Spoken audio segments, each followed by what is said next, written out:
convido o senhor Antônio Augusto de Queiroz para iniciar a palestra Panorama da Reforma da Previdência. O primeiro dado a ter presente é que, no Brasil, especialmente nesse momento, houve uma mudança muito desfavorável àqueles que dependem do salário como fonte de renda, aqueles que dependem dos serviços públicos e aqueles que dependem de prestações do Estado.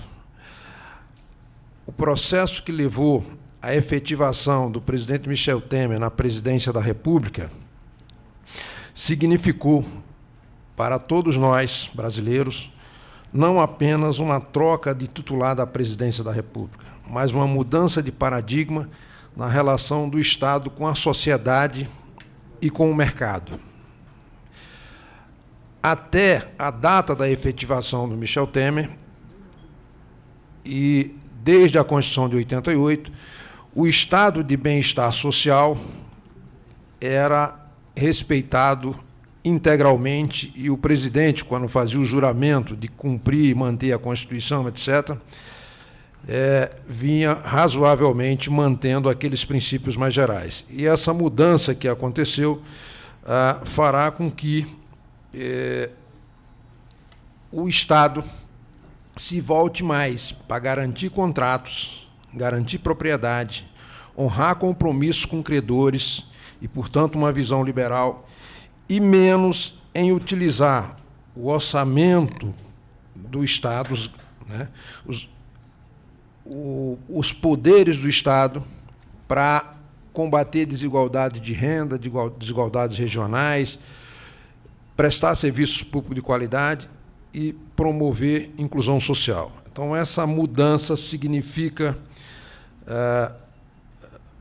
corte de gastos, significa transferência de patrimônio, serviço e orçamento do Estado para a iniciativa privada.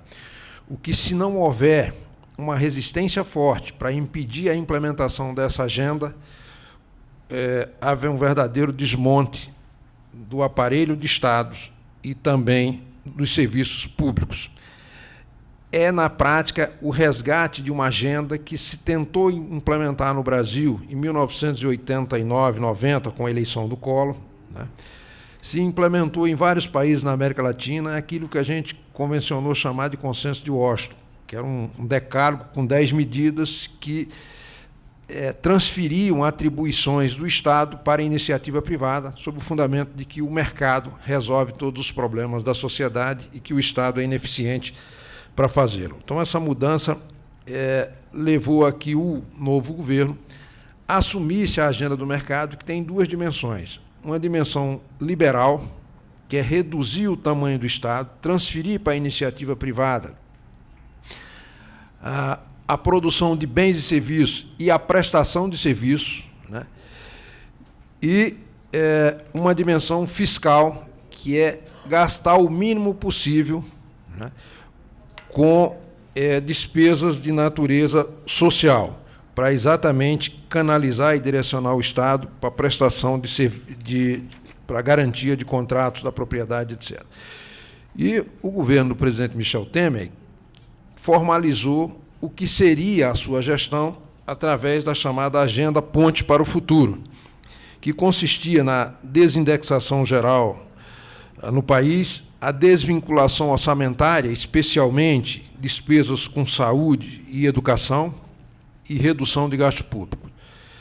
A privatização, descentralização e parcerias público-privadas amplas e abertura da economia, fim do conteúdo local, e reformas trabalhistas, previdenciárias e administrativa, e, por fim, uma revisão completa do papel do Estado. Para implementar essa agenda, contou com apoio, curiosamente, dos demais poderes da República. Nós vamos, rapidamente, nessa introdução, chamar a atenção para isso. Então, tinha um apoio da mídia, da grande imprensa, apoio do mercado, porque a agenda é do mercado, e o apoio dos poderes. A simples assunção do presidente Michel Temer fez com que os demais poderes da República atuasse em sintonia na direção dessa agenda. E eu dou exemplos aqui. O Poder Executivo ficou responsável por cuidar da dimensão fiscal do processo. O que é a dimensão fiscal? É cuidar da parte da receita e da despesa. E receitas extraordinárias, não criar impostos, porque isso contraria a orientação de mercado. E nesse diapasão, nessa linha, de cada um cuidar de uma coisa, o governo federal cuidou, no primeiro momento, de modificar a meta fiscal e conseguiu do Congresso essa autorização. Depois aprovou a DRU, desvinculação de recursos da União, dos estados e do município na dimensão de 30%, para permitir que o governo possa livremente movimentar esse recurso sem que ele seja obrigatoriamente canalizado ou amarrado constitucionalmente para uma determinada finalidade. Aprovou a emenda à Constituição 95, nós vamos falar um pouco dela, que é a pior de todas as propostas do governo, porque ela força as demais propostas. E, finalmente, encaminhou a reforma da Previdência para o Congresso. Então, essas foram algumas medidas na dimensão fiscal. O Legislativo, por sua vez, cuidou do chamado melhoria do ambiente de negócio. Aprovou leis como a terceirização nas relações de trabalho, aprovou uma lei que impede que as estatais possam utilizar os seus recursos e a sua estrutura para, de algum modo, prestar políticas públicas de interesse do Estado. Ela vai ter que disputar em igualdade de condições com o mercado, não poderá mais ser utilizado, por exemplo, o Banco do Brasil, para fazer financiamento subsidiado para garantir ou fomentar o investimento em determinados setores. A Petrobras não poderá mais manter o congelamento de combustível ou deixar de reajustar para atender a determinado momento da conjuntura ou facilitar a vida dos brasileiros. Vai ter que trabalhar em igualdade de condições. A parceria público-privada e uma lei extremamente séria. Essa não está concluída ainda a votação, mas vai ser votada ainda no mês de maio, agora, abril, maio, que é a lei que revê o desenho dos fundos de pensão, inclusive os fundos de pensão dos servidores públicos. Atualmente, os fundos de pensão brasileiros, eles têm, alguns ainda têm participação dos servidores, dos empregados, que são os donos do fundo de pensão, na sua direção. A Previ tem. Metade dos diretores da Previ são funcionários do Banco do Brasil e metade é indicado pelo governo. Essa lei está acabando com a participação dos empregados na direção dos fundos de pensão. Os empregados todos os fundos de pensão atualmente, têm a seguinte conformação: tem um conselho deliberativo, que é o conselho que define as diretrizes de como é que vão ser aplicados os recursos, etc. Esse conselho é paritário, metade participante e metade patrocinador. Vale no serviço público e vale no setor privado. Então, metade das vagas são dos participantes, dos trabalhadores, e metade indicado pelo patrocinador. Está havendo uma reforma nesse desenho para estabelecer o seguinte: os trabalhadores terão 1/3, o governo 1/3 e o mercado indicará 1/3. Ou seja, retira-se os donos do fundo da sua gestão. A mesma coisa acontecerá no Conselho Fiscal, também terá 1/3 do mercado. Então, mudou o paradigma, mudou a visão, mudou a direção. O próprio Judiciário, por sua vez, também se engajou nesse processo, para sustentar essas duas dimensões, a liberal e a dimensão fiscal. Por exemplo, proibiu desaposentação, né? Determinou que greve no serviço público, os dias serão inexoravelmente descontados. Acabou com a chamada ultratividade da norma, no caso do setor privado, que é o seguinte: hoje os sindicatos de trabalhadores fazem um acordo ou uma convenção coletiva, essa convenção ou acordo coletivo tem validade. Se o empregador se recusar a negociar, e ele se recusando, o sindicato não pode entrar na justiça, exceto se tiver a concordância do patrão, e ele não vai concordar, e por isso o Tribunal Superior do Trabalho fez uma norma, uma súmula, dizendo que havia a chamada ultratividade da norma, que era que aquele acordo ficaria em vigor até que o empresário negociasse novamente e fizesse o novo. Enquanto ele não negociasse, ficava em vigor. O Supremo Tribunal Federal acabou com a ultratividade da norma. O acordo acabou, fica sem proteção, sem database. Aprovou o reconhecimento das OS, Organizações Sociais em Substituição a Cargo efetivo nas áreas de saúde, educação e outras áreas mais. E, finalmente, recentemente tomou decisões no sentido de que há a prevalência do negociado sobre o legislado, ou seja, a lei só vale nas relações de trabalho se acordo ou convenção não dispuser em sentido inverso. Ou seja, está na mesma linha em bases liberais. Então, isso modificou e modificou fortemente, a gente tem que considerar esse aspecto. Eu estou chamando muita atenção para isso por a seguinte razão. O governo tem uma pauta que é a pauta do mercado. Essa pauta do mercado tem por objetivo de reduzir ou eliminar o estado de bem-estar social, ou seja, reduzir a participação do Estado na prestação de serviços e no fornecimento de bens e de programas, né? E esta é a quarta oportunidade que o mercado tem para fazer isso. Ele teve uma oportunidade que foi na Constituinte, perdeu essa oportunidade, foi criado o Centrão lá, mas não viabilizou. Teve a revisão constitucional, foram produzidos 85 pareceres nessa direção, mas não foram aprovados, o período foi curto. No governo Fernando Henrique, tentaram novamente, mas o Fernando Henrique apresentou várias emendas simultaneamente e não conseguiu implementar todas. A trabalhista, por exemplo, não foi feita, né? E, por fim, tem agora essa oportunidade no governo Michel de tentar aprovar essa matéria. E vão fazer o possível e o impossível para aproveitar esse momento para viabilizar essa matéria. Acho que essa emenda à Constituição 95 que eu mencionei é a pior de todas, e aqui eu vou tecer alguns comentários rápidos a respeito dela. Essa emenda ela faz o seguinte: ela congela o gasto público em termos reais durante 20 anos da União, e os estados vão seguir o mesmo padrão. É o gasto público, mas o gasto público não financeiro. Significa dizer o seguinte: é o gasto público destinado àqueles que vivem de salário ou aqueles cuja receita que advém de salário, de benefício previdenciário, de programa social, ou que depende dos serviços públicos do Estado, esse gasto vai estar congelado. O gasto financeiro, que é o gasto destinado ao pagamento da dívida, do principal da dívida, e do juro, amortização e principal, não está congelado. Aliás, a economia que se fizer em cima dessa despesa não financeira vai viabilizar o pagamento da despesa financeira. Então, está se fazendo uma transferência de renda às avessas, dos mais pobres para os mais ricos, daqueles que não têm capacidade de poupança para aqueles que têm capacidade de poupança e, em função dessa capacidade, adquiriram um título da dívida pública. Esses estão preservados. Agora, para vocês terem ideia do quanto que isso é grave, basta dizer o seguinte: se essa regra tivesse em vigor desde 1º de janeiro de 2003, o salário mínimo hoje seria 1/3 menor do que é.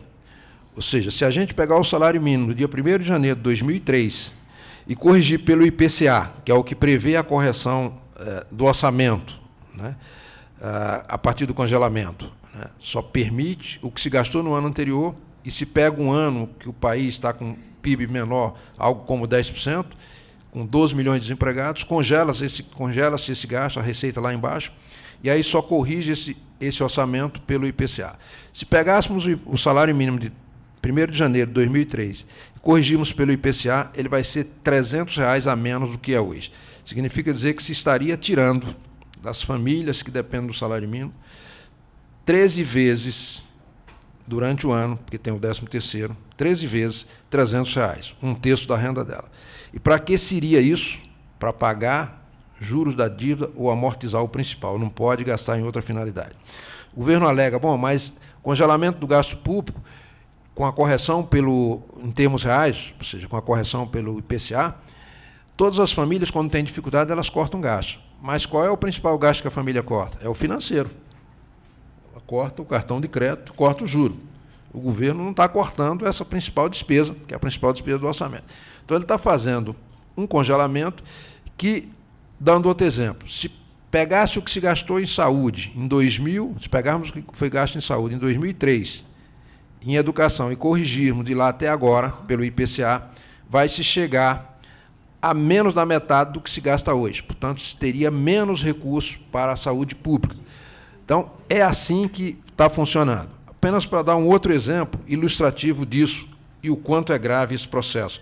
Porque essa PEC é uma espécie de gazua, é a pé de cabra que abre a porta para que as outras reformas se façam obrigatoriamente. O objetivo dela é forçar fazer as outras reformas. Digo para vocês, com a PEC 90, com a emenda 95 em vigor, a reforma da Previdência será feita hoje, amanhã ou depois, mas vai ser feita porque é inexorável. Isso é fácil de explicar. Funciona assim, vou dar um exemplo. No INSS, ou na Seguridade, nós temos hoje 35 milhões de benefícios. Se gasta com esses benefícios algo em torno de 200 bilhões de reais. O orçamento é corrigido pelo INPC. Esses benefícios são corrigidos pelo IPCA. Desculpe, o orçamento é corrigido pelo IPCA, os benefícios pelo INPC. O INPC é maior do que o IPCA. Então, se não tivesse nenhum novo benefício, o dinheiro que hoje se gasta com a Previdência já seria insuficiente para pagar os atuais benefícios. Como o orçamento não está congelado por rubrica, ele está congelado integralmente, então você pode tirar de outra rubrica para cobrir a Previdência. Então, já teria que tirar se não houvesse nenhuma nova aposentadoria, nenhum novo benefício. Acontece que, nos próximos 5 anos, a estimativa que se tem é que 1.500.000 pessoas, com ou sem reforma, terão direito a requerer seus benefícios, irão requerê-los. Então, se você acrescenta 1.500.000 beneficiários em 2017 em relação a 2016, o que se tinha em dinheiro em 2017, o que se tem em 2017 para pagar não vai ser suficiente. Então, você vai ter que pegar na saúde, na educação, no investimento, na segurança em algum outro lugar. De modo que, ficando 5 anos assim, a sociedade vai pressionar por uma reforma da Previdência muito dura, porque ela vai consumir o orçamento congelado. O governo debate a respeito de que a Previdência é deficitária. É um debate que podemos admitir que, dependendo do enfoque dado, se pode chegar a essa conclusão, mas depende do enfoque, né? Por exemplo, no caso do INSS, o regime geral de previdência, ele faz parte da Seguridade Social. A Seguridade Social tem as seguintes fontes de receita. Tem a COFINS, tem a contribuição sobre o lucro líquido, tem o PIS, tem concurso de prognóstico, tem 20% sobre a folha de salário dos empresários e 11% dos trabalhadores. Essa é a fonte da Previdência. Da Seguridade. Com esses recursos, o governo hoje consegue pagar as despesas com saúde, com assistência e com previdência, e sobram, em 2016, sobraram 11 bilhões de reais. Então, olhando por essa ótica, não é deficitário. Agora, olhando pela ótica do governo, que ele considera apenas a contribuição do trabalhador e da empresa, ora, se você tinha a receita da empresa e a receita do trabalhador, e você desempregou, nos últimos anos, 12 milhões de pessoas, é claro que você diminuiu a receita e a despesa continua a mesma. Então, tem sim insuficiência de financiamento, se considerarmos só as fontes, contribuição do trabalhador e contribuição da empresa. Mas isso é equivocado, não é só isso, né? E o governo, para dizer que a receita, que a Previdência é deficitária, ele faz o seguinte, ele traz os servidores públicos para dentro, que pertencem a outro orçamento, o orçamento fiscal, não é o da Seguridade, traz os militares e aí chega à conclusão de que todos juntos, de fato, haveria insuficiência de financiamento. Então, esse é o discurso que se faz. Mas esse debate, se é deficitário ou não é deficitário, perdeu completamente o sentido e o objeto por a seguinte razão. Não se utilizará como referência para a Previdência ou para qualquer outra despesa do governo a receita. A referência passou a ser, desde 1º de janeiro de 2016 e pelos próximos 20 anos, o que se gastou no ano anterior. É o que se gastou no ano anterior, mais o IPCA. Então, significa dizer o seguinte, supondo que hoje se cobrasse de todos os trabalhadores e servidores públicos o dobro do que eles pagam hoje para a Previdência, esse dinheiro não poderia ser gasto. ele iria para o superávit, porque a referência ele não agrega no orçamento, a referência é o gasto anterior. Então, esse debate, se há ou não déficit, é um debate secundário. Tá. Nós temos uma situação, portanto, de enorme dificuldade que essa reforma virá de qualquer maneira. E devemos enfrentá-la com muita consistência, perseverança, com dados, com informação, desmistificando e mostrando os seus efeitos mais perversos, para, se não inviabilizá-la, pelo menos retirar dessa reforma os seus efeitos mais perversos. E aqui é possível, mas é muito fortemente possível se fazer isso, mesmo o governo contando com um Congresso que é conservador do ponto de vista social, liberal do ponto de vista econômico, atrasado na área dos direitos humanos e do meio ambiente, pró-governo. Mesmo com tudo isso, é possível amenizar os efeitos perversos dessa reforma por uma razão simples. Nas eleições de 2010, aliás, 2006, 2010 e 2014, vocês se lembram, havia financiamento empresarial de campanha. Os candidatos dispunham de dinheiro, contratavam cabos eleitorais e até compravam votos, mesmo ilegal. Né? Então, havia uma bonança, uma fartura de dinheiro para os candidatos. 2016, 2018 não terá essa fartura de dinheiro, em primeiro lugar. Segundo lugar, 2006, 2010 e 2014 não havia na campanha ou na sociedade nenhuma ameaça à retirada de direito. Ninguém debateu nas campanhas eleitorais que iria fazer reforma trabalhista, reforma previdenciária ou reforma do que quer que fosse, do ponto de vista de tirar direito. Agora, não apenas a ameaça, como já há a retirada concreta de direitos, no caso da trabalhista, e ameaça na Previdência. Então, se a gente chega para o parlamentar e diz para ele, bom, você não vai ter dinheiro, e você está votando para tirar direito do seu eleitor, você acha que vai conseguir se eleger?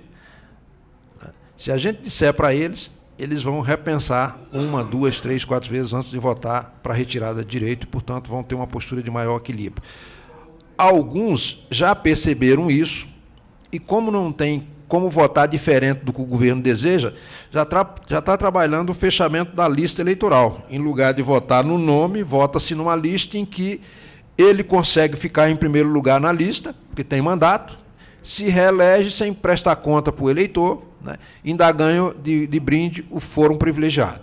Então, a gente tem que botar isso na cabeça. O eleitor é o titular do poder. Quando ele delega para alguém para que em seu nome possa legislar, possa alocar recursos públicos, possa administrar uma cidade, um município ou mesmo uma união, o faz com base num programa com exigência de prestação de contas e alternância no poder. Isso não está sendo feito. Nós temos o direito de cobrar ainda mais os trabalhadores e os assalariados de um modo geral, porque se ele perder renda, essa renda não vai para os miseráveis, para os mais pobres, vai para os mais ricos, porque vai garantir pagamento em dia e a preço que está sendo praticado no mercado aí dos credores dos títulos da dívida brasileira, interna e externa. Então, isso a gente tem que ter muita segurança desse ponto de vista.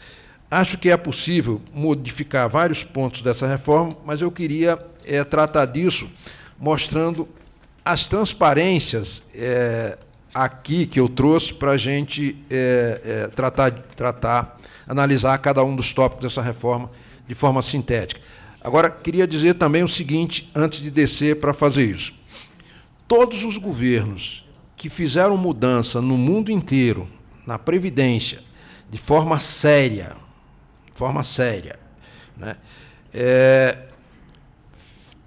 para reter mais tempo o trabalhador na atividade, antes de se aposentar, tiveram o cuidado de tomar algumas providências do tipo promover capacitação permanente de quem ficou em atividade, especialmente a inclusão digital, atualizar os mais antigos na tecnologia.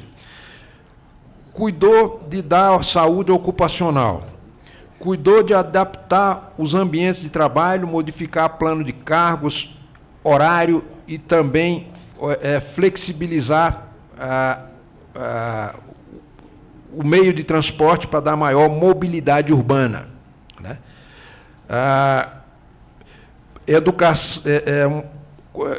Combater ou reduzir o preconceito em relação ao trabalho dos idosos. Então, foram uma série de políticas públicas adotadas para que as pessoas pudessem ficar com qualidade mais tempo no trabalho. Pergunto a vocês, o governo, cortando o gasto do jeito que está fazendo, vai ter condições de fazer isso? Não vai. Então, isso é que é dramático. Mas aí vamos analisar cada uma das mudanças aí, que a gente vai ver com muita precisão o grau de perversidade que é essa reforma. Em primeiro lugar, o escopo geral. Trata-se de uma reforma ampla e profunda, como está demonstrado aí, vai ser demonstrado a seguir. Essa reforma ela atinge, em prejuízo do segurado, os 3 pilares de formação do benefício, a idade que aumenta, o tempo de contribuição que aumenta e o valor do benefício que diminui. Unifica os regimes geral do INSS e regime próprio. Não unifica os regimes, unifica as regras dos regimes. Eles continuam existindo, o regime próprio e o geral, mas com as mesmas regras. Portanto, iguala regras de idade para homens e mulheres, trabalhadores urbanos e rurais, servidores públicos e seletistas. Aposentadorias especiais, elas vão ser disciplinadas em lei. Então, mantém a aposentadoria especial apenas para aquela atividade exposta a agente nocivo à saúde, né? E, para ela, será permitida uma redução de, no máximo, 10 anos na idade e 5 no tempo de contribuição. Os demais casos serão as regras implementadas para os demais. Então, por exemplo, o vigilante, o eletricista, o policial, o professor se submeterá às mesmas regras dos demais trabalhadores. Só quem está exposto a agente nocivo à saúde é que pode ter um tratamento diferenciado. Desvincula o salário mínimo da pensão e dos benefícios de prestação continuada e aumenta a idade mínima de 65 para 70 anos para o acesso aos carentes e os idosos aos benefícios da assistência social. Ainda em relação a este ponto, do escopo mais geral, as aposentadorias especiais, portanto, ficam limitadas aos deficientes e aos trabalhadores sujeitos a condições especiais que prejudiquem a saúde. E aí, nessa hipótese, como já disse, pode reduzir 10 anos na idade e 5 no tempo de contribuição, né? Acaba, portanto, as aposentadorias de risco por categoria, e já mencionei essas categorias. A contribuição do trabalhador da agricultura familiar, que hoje é com base na renda, e mesmo assim não se cobra, basta que ele comprove que ficou 15 anos no campo, ele tem direito a um salário mínimo. Essa reforma vai passar a exigir contribuição individualizada, idade mínima de 65 anos e pelo menos 25 anos de contribuição, e não mais apenas 15 de comprovação do exercício da atividade. Prestação de muda também o benefício de prestação continuada, que vai ser disciplinado, portanto, em lei ordinária. Muito bem, aqui começa a reforma. O primeiro dado que eu quero chamar a atenção é o seguinte: o governo está instituindo uma idade mínima de 65 anos e invoca os países nórdicos e da Europa que adotaram idade semelhante. Agora, o que é interessante é o seguinte: primeiro, não tomaram aquelas providências que eu mencionei, de mobilidade urbana, né, de respeito aos idosos, de condições objetivas para que ele continue mais tempo em atividade, né? Em primeiro lugar, isso. Em segundo lugar, esses países, a expectativa de vida é maior do que a nossa. No Brasil, a média está em 75 anos, a média de expectativa de vida em 75 anos. Mas há regiões no país em que as pessoas vivem no máximo, pela expectativa daquela região, 66 anos. Então, algumas pessoas não usufruiriam em vida se tivesse requisito de 65 anos a idade. Mas o dado mais central, fundamental, é isso. Quando se compara Brasil com os países nórdicos, esquecem de um dado. A Organização Mundial da Saúde faz um cálculo de expectativa de vida com saúde. Tem a expectativa de vida e a expectativa de vida com saúde. A expectativa de vida com saúde, nos países nórdicos e na Europa, é de 10 anos depois que se aposenta. Então, o sujeito se aposenta com 65, até os 75 ele vive com saúde, e até os 84, que é a expectativa dele, ele vive adoecido, mas, né, em dificuldade. A expectativa de vida com saúde no Brasil é de 65,6. Significa dizer o seguinte: o sujeito vai viver, depois de se aposentar, 6 meses com saúde. Depois ele vai viver em dificuldade. Então, é uma perversidade isso. Isso é uma regra, mas é uma estatística muito interessante da Organização Mundial do Trabalho. Muito bem. Então, institui idade mínima para o regime geral em 65 anos para homem e mulher. Hoje não existe idade mínima no regime geral do INSS. A única hipótese de idade mínima que tem lá é quando se combina a fórmula 85-95, você tem que ter a soma da idade com o tempo de contribuição, no caso da mulher para chegar a 85, no caso do homem 95. Aí ali pressupõe alguma idade ali em torno de 55 anos, etc. Mas fora disso não tem. No servidor público, aumenta de 60 no caso do homem e de 55 no caso da mulher para 65 a idade mínima. Portanto, aí um aumento, no caso do homem, de 5 anos e da mulher de 10 anos. Prevê que o aumento dessa idade de 65 anos se dará de modo automático sempre que o IBGE atualizar a expectativa de sobrevida.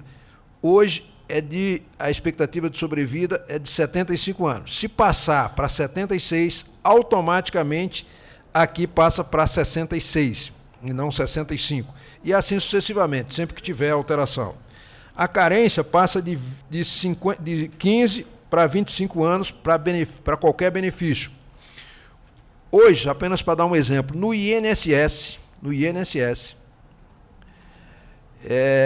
76% de todos os aposentados por idade, e a aposentadoria por idade é maior do que o número de aposentadorias por tempo de contribuição, 76 não teria se aposentado se exigisse os 25 anos, porque eles comprovam entre 15 e 25, e não mais do que 25. Então, já se excluiria 76 do atual contingente. O cálculo do benefício é uma tragédia, porque hoje, no INSS, você pega 80% das maiores contribuições a partir de 94, exclui as menores, né, os 20 menores, e se chega a um valor do benefício. Pela regra atual, se faz o seguinte: quem preencheu os requisitos para requerer a aposentadoria, faz-se o valor a que teria direito a essa aposentadoria a partir da média de contribuição e não mais os 80% maiores, todas as contribuições a partir de 94, chega-se um valor e desse valor se faz a seguinte divisão para efeito do benefício. 51% desse valor é assegurado em razão de ter tido acesso à aposentadoria e se acrescenta 1% por cada ano de contribuição.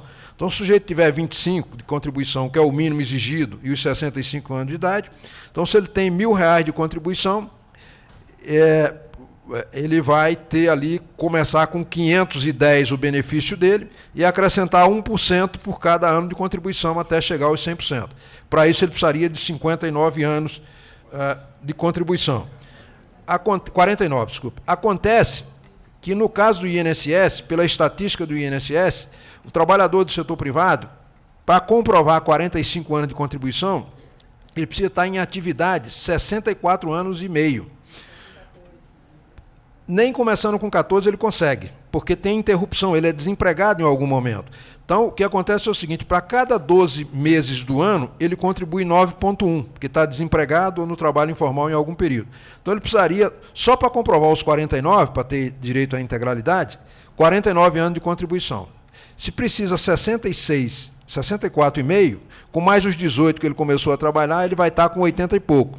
Como a expectativa de sobrevida é um pouco menor do que isso, ele não usufruirá em vida essa aposentadoria. A aposentadoria por idade exige, portanto, esses dois requisitos: idade mínima de 65 anos e 25 anos de contribuição. Acaba a aposentadoria por tempo de contribuição e elimina, como já mencionei, a diferença entre homem e mulher, trabalhador urbano e rural, servidor público, etc. E todos os demais, exceto quem tem atividade prejudicial à saúde, se submete a essa regra. Agora, o que é grave é isso. Como é que é a pensão hoje? A pensão hoje no INSS é integral. O que a pessoa, o segurado que vier a falecer, teria direito de aposentadoria, ele transfere para os dependentes. Aí divide entre a viúva ou viúvo e os filhos. Se os filhos vão ficando maior, a parte reverte para a viúva. Então, você mantém os 100%. Embora haja, e nós vamos explicar aqui na sequência, a aposentadoria não será mais automaticamente vitalícia, tá? Dependendo da idade das pessoas, mas de qualquer maneira é integral. E no caso do servidor é integral até o teto do INSS e na parcela que excede ao teto, 70% é assegurado. Então fica ali 80 e poucos por cento da aposentadoria. A nova regra estabelece o seguinte, estabelece cota familiar.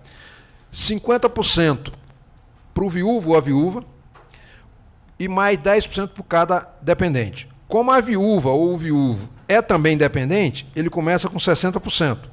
E aí, mais 10% por cada cota. Esses menores, na medida em que forem completando os 21 anos, eles deixam de receber e a cota não reverte, fica com o Estado.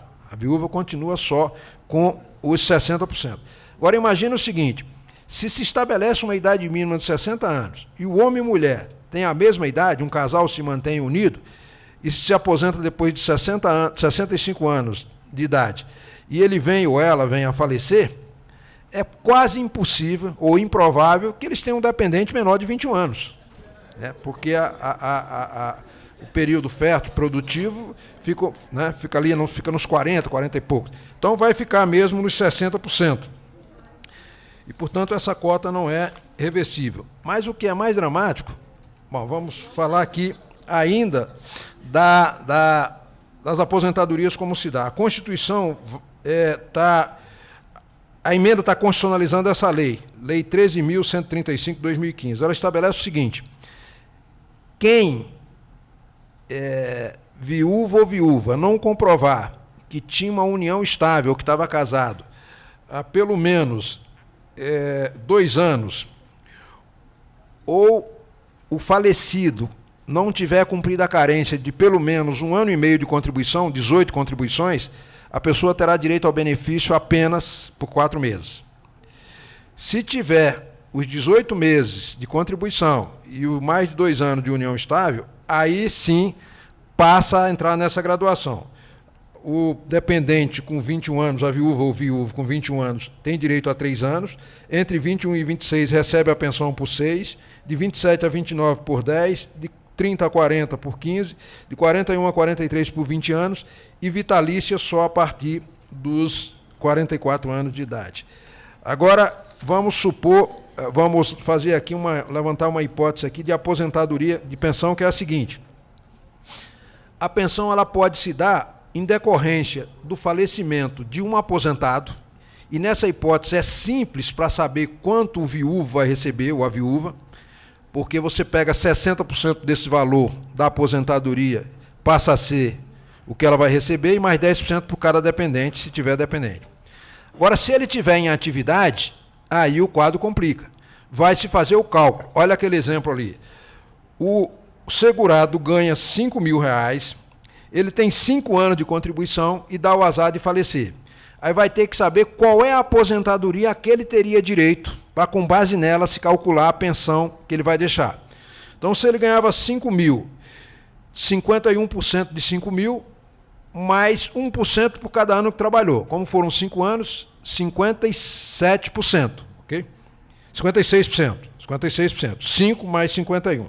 56% de 5.000 dá 2.800. A aposentadoria seria 2.800. Mas, como se trata de pensão, a pensão será 60% desses 56, desses 2.800. Logo, seria 1.680. Então, cai a renda de 5.000 para 1.680 e mais 10% por dependente. Dependendo da idade, pode ser que não tenha dependente. A lei, a PEC também proíbe acumular mais de uma aposentadoria por regime, mais de uma pensão e aposentadoria. Só há 2 hipóteses em que ele admite. O professor do ensino médio fundamental, que pela Constituição pode ter 2 cargos de professor, e os profissionais de saúde, que também podem ter 2 empregos e, portanto, podem acumular. Né? E os filhos podem receber 2 pensões, mas até completar aqueles 10% e até completar os 21 anos. Muito bem. Outro dia eu estava em Pernambuco e estava lá fazendo uma apresentação e uma senhora me perguntou o seguinte: Toninho, eu tenho 70 anos de idade, fez por escrito a pergunta, e várias outras pessoas perguntaram, E na hora de responder a pergunta, eu respondi todas as que fizeram no microfone, e ela que mandou o bilhete, eu já ia responder lá. Quando eu vi a pergunta, eu preferi responder pessoalmente. Identifiquei a pessoa lá e fui responder pessoalmente. Ela me perguntou o seguinte: eu tenho 70 anos de idade, meu marido tem 75, eu sou aposentada, ele também é aposentado. Se ele vier a falecer depois da reforma, eu tenho direito à pensão? Aí eu cheguei para ela e menti de modo mais descarado possível pessoalmente, não foi para os outros. Disse, tem sim, a senhora vai poder acumular, fique tranquila. Tal. Minha preocupação, menti porque ela não tem, minha preocupação era preservar a vida do velhinho. Do jeito que ela fez ali, ela ia matar o velhinho, se soubesse que se ele morresse antes, ela podia acumular. Né? Não é verdade. Então...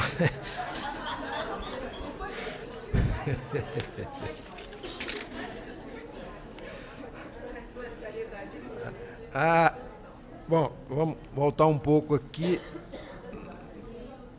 Voltar mais. Bom, agora, aposentadoria por invalidez. Então, o texto altera o conceito de auxílio-doença e de aposentadoria por invalidez. Passa a ser incapacidade temporária e incapacidade permanente. A aposentadoria por invalidez ela só será integral se decorrer de acidente de trabalho. Qualquer outra hipótese, ela submete àquela regra, 51% pelo direito à aposentadoria, mais 1% por cada ano de contribuição. Se a pessoa tiver só a carência, os 12 meses, ela vai receber 52% do que teria direito.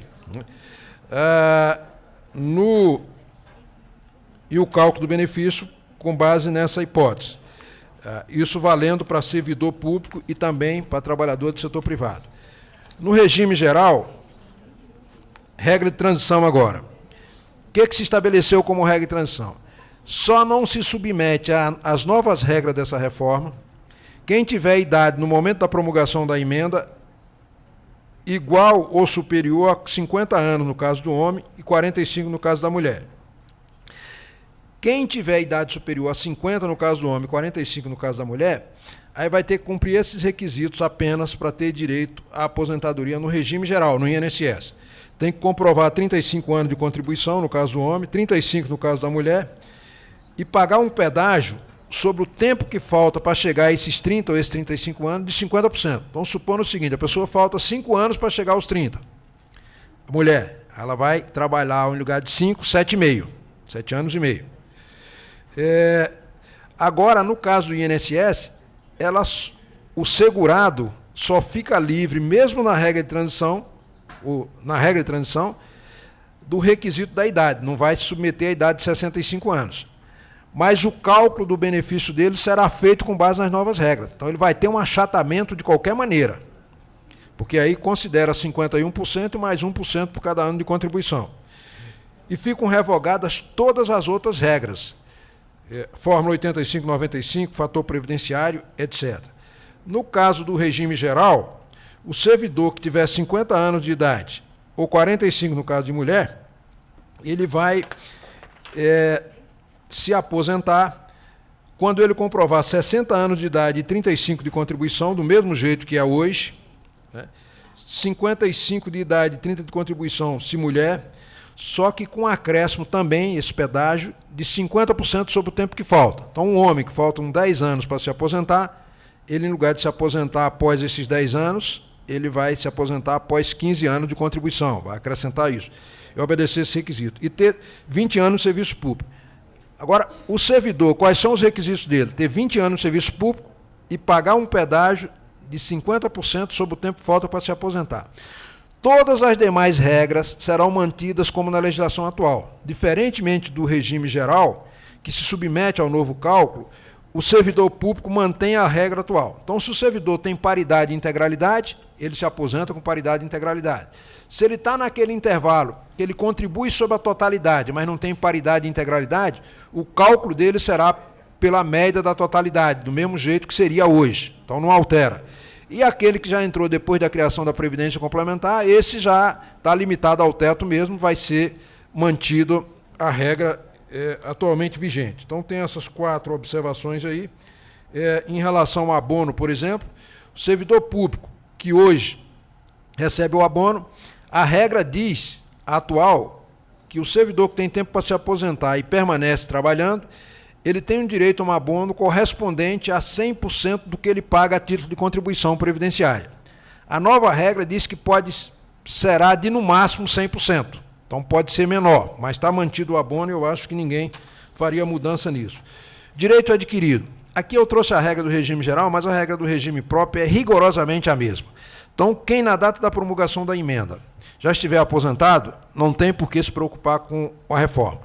Se tiver preenchido os requisitos para se aposentar, também está preservado. Escolhe o momento para se aposentar. Então, se alguém já tem o tempo para se aposentar e está querendo se aposentar porque está com medo de perder o direito, não faça isso. Não faça isso por duas razões. Se tiver com vontade e quiser, faça. Agora, se não quiser, se tiver com medo, só não faça por duas razões. A primeira é que ele está sendo solidário com seus colegas. Anotem aí, não vai ter concurso público, pelo menos nos próximos 5 anos, em nenhum dos entes da federação, em função desse arroxo fiscal. E segundo, em benefício da sociedade, que terá mais um servidor público atendendo, porque se ele se aposentar, como não vai ser reposto, não terá outro para atender. Assistência social.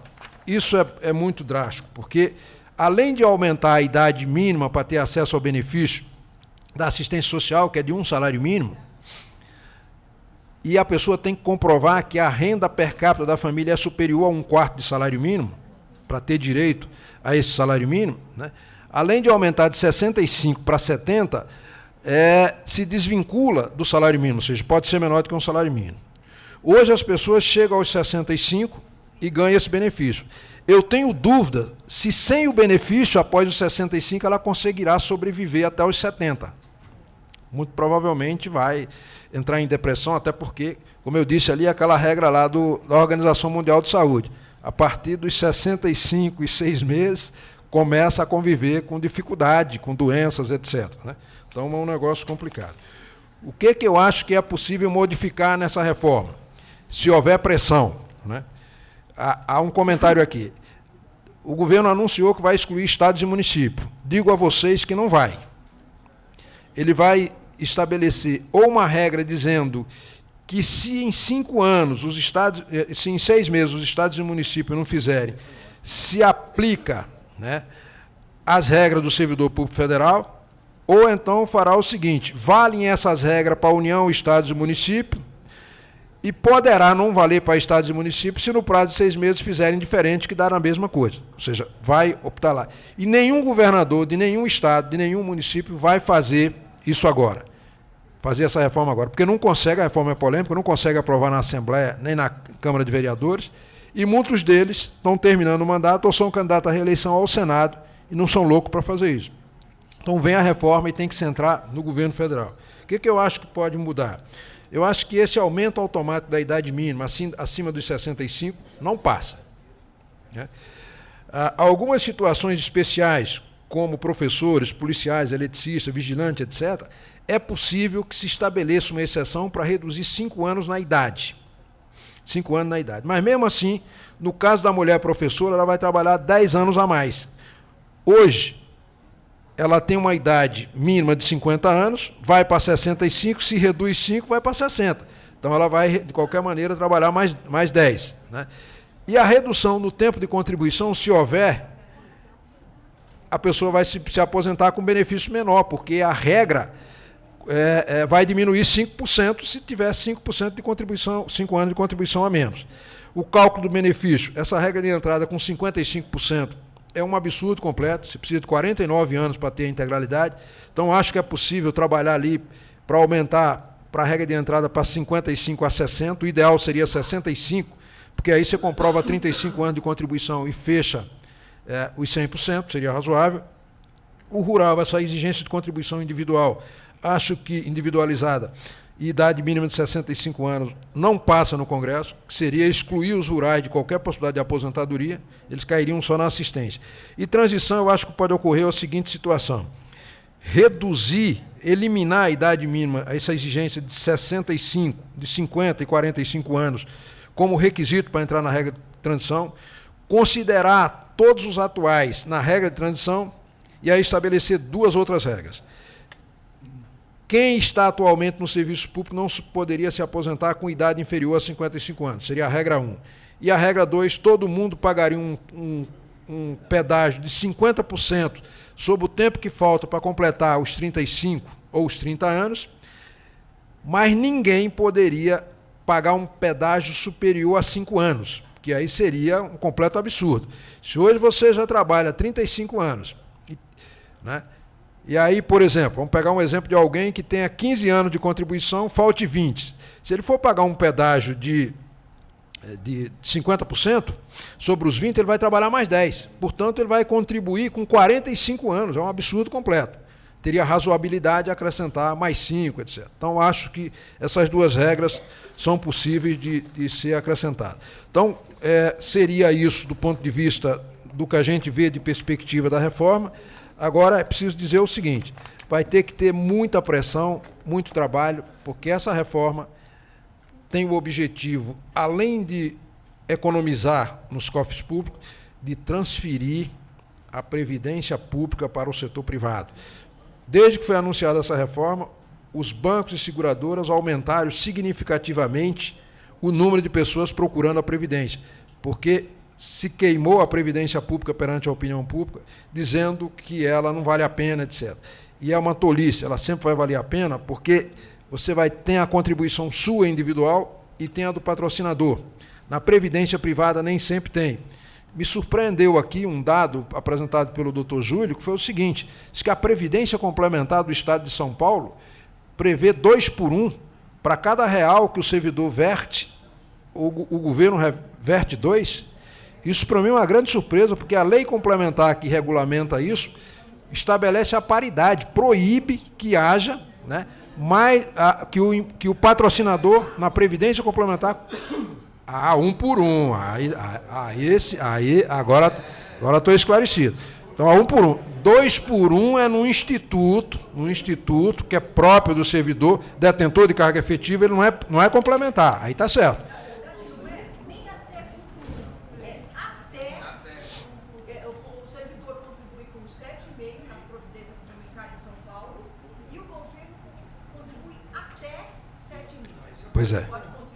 Pois é. E que é diferente da União, porque a União, o limite do governo é 8,5, né? E aqui ficou um pouco mais baixo. Outra coisa, foi mencionada aqui a questão da gestão. Claro que é fundamental que haja gestão eficiente e tal, mas num regime de repartição, por mais eficiente que seja a gestão, depende de outros fatores, né? Depende do número de trabalhadores ativos contribuindo, porque é um pacto intergeracional. Os trabalhadores de hoje pagam a aposentadoria dos de ontem e os de amanhã pagam as de hoje. Então, o servidor público querer critério financeiro e atuarial no regime de repartição com o servidor é praticamente impossível. Por quê? Porque você, para ter dinheiro suficiente para pagar um ativo, um aposentado, você precisa ter pelo menos 4, 5 ativos contribuindo, e o governo contribuindo também, no mínimo 5, né? E hoje a relação está quase de 1 por 1, ativo e aposentado. Agora, não há risco para a Previdência Pública. A reforma já foi feita na maioria, já foi feita na União, já foi feita em 9 estados que adotaram a Previdência Complementar. E adotando a Previdência Complementar, não há por que o governo fazer uma reforma tão drástica quanto essa. Os servidores que atualmente têm direito à paridade e à integralidade, o governo federal, os estados e municípios, têm ativos, receita mais do que suficiente para honrar esse compromisso. E é preciso dizer o seguinte, o servidor público, quando ingressou no serviço público, ele fez um pacto com o governo. Eu vou ganhar pouco, mas vou ganhar pouco a vida inteira, na atividade e na inatividade.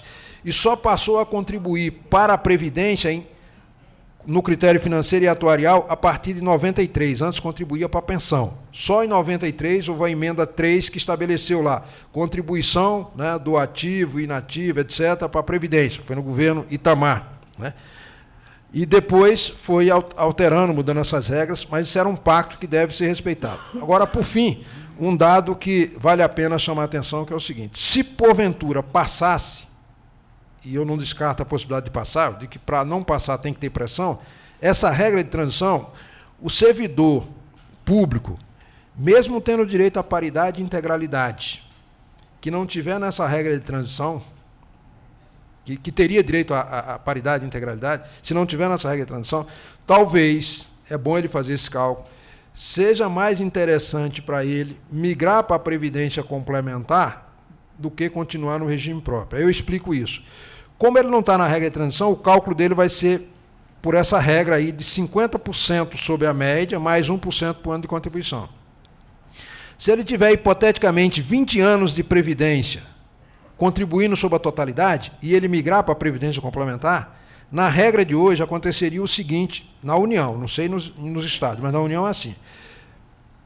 Ele transforma em direito adquirido aquilo que hoje é a expectativa de direito, ou seja, aqueles 20 anos que ele contribuiu sobre a totalidade.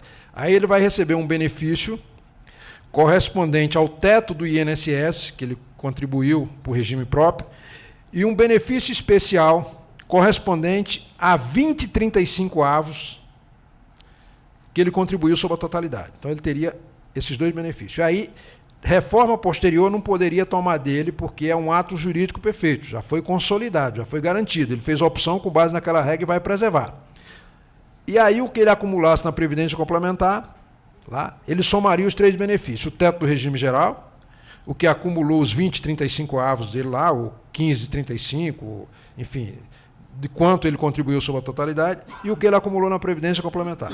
Muito provavelmente, a soma dessas três fontes será maior do que seria a aposentadoria dele, calculada por essas regras, e se não tiver outra reforma pelo caminho, né? Então, esse é que é o grande problema. E o que é mais dramático, não estou recomendando isso para ninguém, mas dizendo o seguinte: se a gente não brigar para que se revogue a emenda do congelamento do gasto público na União, fazer a reforma agora com o governo fraco e com possibilidade de fazer uma série de alterações, pode ser mais conveniente do que deixá-la para fazer na frente, porque a sociedade, se não fizer agora, vai pressionar fortemente, porque a Previdência vai consumir os recursos atualmente congelados, né, que seriam destinados para outras áreas. Então, não vai ter dinheiro para a saúde, para a educação, para investimento, para isso, para aquilo outro, e as pessoas iriam pressionar por uma reforma. Então, esse é um quadro que é preocupante. Essa emenda 95 é uma armadilha, é aquela que se apelidou de PEC da morte. Agora, para concluir mesmo, o governo vai fazer, certamente, vai ser forçado a fazer alterações para aprovar essa reforma.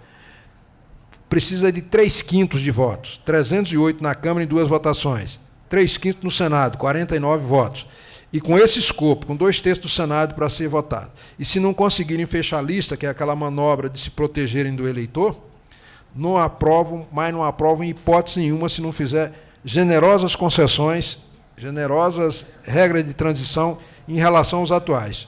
Para o futuro até aprova essa regra de 65, a fórmula de cálculo para o futuro, mas para os atuais não aprova, porque as pessoas vão reagir e estão começando a reagir fortemente. Então, com isso, eu queria encerrar aqui essa rápida apresentação, agradecer a paciência de todos vocês. Muito obrigado.